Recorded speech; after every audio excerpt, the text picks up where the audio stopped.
Don't be a landlord anymore, they are gone. Be a property entrepreneur. What I've done is I've outlined the specific points that are most relevant for you. So let's discuss these right now. The first one that's really going to impact all of us is the Decent Homes Standard. The Decent Homes Standards has come in for large registered providers. So for example, housing associations, they already have this. What is actually happening is this is now being extended to the private rented sector. So that's you and me, of course. What the government are doing are bringing in a new property ombudsman who is actually going to be checking in to make sure that the minimum housing standards are met, just like the large registered providers. So the housing associations and so on, they already have this. This is now being extended to the private rented sector. If someone is not compliant to that, well then there's going to be a fine of £7,000. Over 21% of private rented accommodation is in that situation, are tenants, and we got to treat tenants well. They're human beings and they are living in a place. That's actually what we're doing. Many of us are compliant with this. There's over 21% of stock across the country which is rented, which is in seriously shoddy situations. There's damp, there's mold, there's maintenance that is required. Now my view is that we're providing accommodation in a functional manner. We're making sure that we're doing the right thing. The correct refurbishment has already been done before you house your tenants. However, the 21% across the field, across the country, are not doing that. These are the people that need to be concerned. Now they will be fined up to £7,000 if they find that the accommodation is shoddy. Let's jump to number 2 of what's actually happening in the Renters' Right Bill. So this is bidding wars. Now bidding wars are going to be outlawed. Now in my experience, to be fair, I've never really been in a bidding war for rental. But in some select areas, like prime parts of London for example, the tenant would bid for the rent. In the Renters' Right Bill, what's going to happen is these bidding wars are not going to be allowed anymore. You can only take offers up to the rental figure that you've actually put down. The solution for this is to actually find out what the real rental market is actually providing.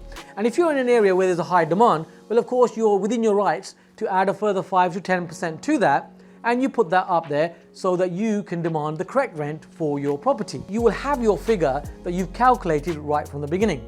Number 3 is that the rental increase restrictions are going to start to apply. There won't be any rent caps in this new bill. There will be restrictions on how much you can increase your rent by. So if you've got a property where you're increasing the rent every 6 months, that's not going to be allowed anymore, because you will only be able to increase the rent once a year. We don't do that anyway. We look at an increase once a year. I used to increase my tenants' rents only once every 3 years, but now we made it yearly. Who this applies to is people that were really taking advantage of these tenants. If your rental increase is within the rental increase of the market, that's absolutely fine. If your rent increases by 3 or 5 or 7 or 9% as inflation increases, well, you're within your rights to increase that, because your costs will also be incurred and your rent should be rising as well. This is more to stop people increasing the rents by 50% and those kind of figures. You can use Rightmove and OpenRent to actually check properties that have been rented currently, recently, so you can actually assess what the true market rent is. Another thing that's coming in the Renters' Right Bill is that your tenants will be allowed to have pets. Now this was actually in the Conservative manifesto as well. However, Labour have made it even more specific. So if your tenant moves in, within 28 days of giving you notice for a pet, they will be allowed to have a pet. Keep in mind, if the tenant does want a pet, well then you can always get pet insurance. And you can make that as a criteria in your tenancy agreement. Make sure you write that in, that if you do give us notice that there is a pet, then pet insurance will have to be paid. But if you get a pet where they damage the property, well the pet insurance will help to rectify that situation. You're going to be in a very good position, in a very professional position, where you have a good business, and while people out there are leaving the market, you stay. The 5th point I want to share with you is Section 21. Now, you may or may not be aware of Section 21, so just to clarify in a nutshell, Section 21 is non-fault evictions. Now, many people out there thinking, oh, you can't evict tenants anymore. Well, the truth is, you can if you really need to. Now, Section 21 was a non-fault eviction, which meant that you could give 2 months notice to your tenant, and without giving any reason, you could evict the tenant. So there is no fault evictions anymore. The non-fault evictions are really for those landlords where they were just demanding and bullying really the tenants. So if the tenant asks for maintenance, they say, right, okay, off you go, we're going to evict you. But for you and me, like what I say, we're not really going to evict a tenant. That's a paying customer. As a last resort, if we've ever had to evict a tenant, that process has taken typically 5 months. If you have to evict a tenant, you can still rely upon Section 8. So examples are if there is antisocial behavior, if the tenant doesn't pay the rent for a number of months, well then you can go down Section 8. What's going to happen is there's going to be a massive backlog when it comes to the courts. My suggestion is it's now time, when you're getting a tenant into your property, make sure that the vetting process is fine-tuned, and please make sure that you double check who you're getting into the property right at the beginning. So when you're dealing with tenants and there's maintenance, for example, give them a clear timeline, a clear expectation of when that work is going to be done. At least you want to let them know when the contractors are going to be arriving to get you estimates. You then want to let them know if there's going to be a timeline on what that timeline is going to be. I would suggest that you create a hierarchy, a triage if you like, of understanding what that maintenance is. Now, if there's water ingress into the property, if you imagine you was living in that property, you wouldn't be too happy. You would want that fixed, wouldn't you? Sorry, I'm interrupting your video that you're watching so keenly. Now, I just wanted to say that on this platform, I can't share everything.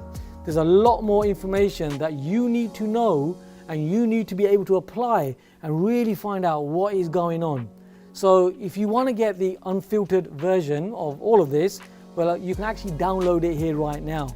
Now, the thing is, you've got a link here, you can click on the link and you can get the full uncut version right now.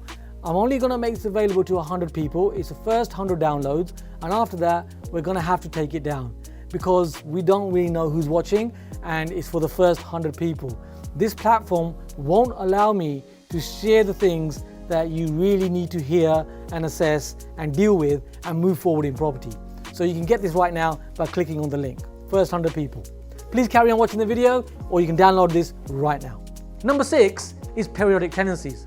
So the ASTs, the short hold tenancies, are going to change. It is no longer the case that your tenancy will last 6 months or 1 year. What this means is your tenant can give you notice as of day 1, and they will only have to give you 2 months notice. That's going to drive other landlords out, people that are concerned and worried and don't have a good system, who aren't professionalizing. That's going to drive rents even higher. If you look at what happened in the Scottish system, there were various points that they brought in, like rent caps and so on, and then they did a whole reversal on this. And what happened? Tenant demand increased massively and the rents went up by 10 to 15%. But many of our properties are occupied by tenants that have family living nearby. So these are local communities, local areas, and in many cases, these people have lived in that area all of their life. Is a tenant necessarily going to move into your property, move all their stuff in, and are they really going to try to vacate from there every 2 months? I don't think that's going to happen. I think the probability of that is very low. It comes back to what I was saying earlier. If you can vet your tenants correctly, if you can communicate with your tenants correctly, if you can deal with maintenance correctly, well then all of this is mitigated. I hope you're enjoying these insights. Now, I'd love to hear your comments as well. You can click on that bell icon, get the latest notifications. Even I've worked out where that one is. And you can also subscribe to the channel. I'm doing a number of videos like this, informative, to help you to move forward in your property journey. Now, the 7th point I want to share with you, which is in the Renters' Right Bill, there's going to be a digital landlord database. Now, it's not confirmed whether that's going to be public information or whether that will be private information held by the councils, for example. However, there is going to be a register. People that are non-compliant, people that have bad properties, they're not looking after their tenants, all that stuff, they are going. And this database is going to out them. Some of this is already happening. So for example, if you are in licensed areas where there's selective licensing, this is already there with the councils. It just means that it's now going to be extended countrywide and it will be a requirement and mandatory. So actually, that's not a bad thing. That actually serves you better, because if you're doing a reasonable quality job, you're going to be good. Number 8 is you cannot discriminate against your tenants. If somebody was doing that, they can't do that anymore. I don't know how this is going to be policed, because you can't really stop anybody from really choosing who the tenant is going to be. So there needs to be a balance, doesn't there? We've got to keep in mind what we're doing. We're housing human beings, we're housing the community. The 9th point I want to share with you is Awab's law. Now, you may remember in the past there was a young lad who passed away in a social housing property. It was a housing association property. And what happened there was damp and mold. Now, this rule is already there for large registered providers. So housing associations already have this rule. Now, what's happening here is that this is going to be extended to you and me. So that's going to be extended to the private rented sector. If the tenant complains about mold or damp, within 14 days, you have to rectify that situation. So how is this practically going to work? Now, your tenants are just going to need some education in some instances. Your letting agents or yourself can send out leaflets and literature, and if you need to, have that conversation to explain, well, this is why you're getting the damp. What they will do is they will dry the clothes over the radiators, over central heating. They won't open the windows. Some of them, what they'll do is they'll block up some of the ventilation in the bathrooms. Yeah, and what that does is it causes mold and damp, right? So one of the things is going to be is that you're going to have to educate your tenants to explain that we need to air the property to make sure that there is no mold and damp. If you can communicate to your tenants that within 14 days you've acknowledged what they've said, that there is damp and mold, and that you have gone out there to get a contractor in within the 14 days, the work necessarily doesn't need to be done within 14 days. If you need the extra runway, you can create that runway by explaining this to your tenants. And most tenants will be amicable and will understand that. There are going to be fines for non-compliance. If you are compliant, by the way, if you're like us, you can create that runway and you can make sure that the works are done in a timely manner. The question really is, are you half glass empty or are you half glass full? It's your decision. Notice all of these 9 points that I've shared with you, you can make sure that you can overcome the challenges and actually have a great business. Be aware of what's coming up next so that you can be half glass full. And remember, a lot of these landlords will be leaving the market and you want to be that property investor, that entrepreneur that stays. Don't be a landlord anymore, they are gone. Be a property entrepreneur. Now, there are some negatives. There are also a lot of positives. And everything I've shared with you today is practical and doable. Remember, you can get the full uncut version of what I've shared here today. I'm making this available to the first 100 investors. There's a link on this page. You can click on the link and gain further insights. It's Cam Dwivedi helping you take your property investing to the next level.